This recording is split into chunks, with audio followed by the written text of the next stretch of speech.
আসসালামু আলাইকুম। তো আমাদের মাইন্ড সেট আপটা আসলে কতটা নিচে নেমে গেছে ভাবতে পারছেন? আমরা আমাদের এই মানব সভ্যতা আসলে কিভাবে ধ্বংস করে ফেলছি আমরা নিজেরাই জানি না। হ্যাঁ, আমরা জানি, কিন্তু কেউ যখন প্রশ্ন করে তখন আর উত্তর দিতে পারি না। আমাদের আশপাশে এখন যে পরিমাণ অঘটন ঘটছে সেদিকটা বিবেচনা করলে আসলে আমরা মানুষ অনেক বড় নির্বোধ হয়ে গেছি। আমরা বুঝেও কোনো কিছুকে না বোঝার চেষ্টা করে সেটাকে এড়িয়ে যাওয়ার চেষ্টা করছি।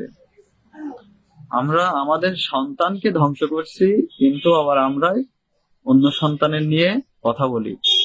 আমরা অন্যের সন্তানকে নিয়ে সমালোচনা করি, কিন্তু নিজের সন্তান যে বাড়িতে ভালো নেই, সে যে খারাপ হয়ে গেছে এই দিকটা আমরা খেয়াল করছি না। এটাকেই বলে মানব সভ্যতাকে ধ্বংস করা। ধন্যবাদ।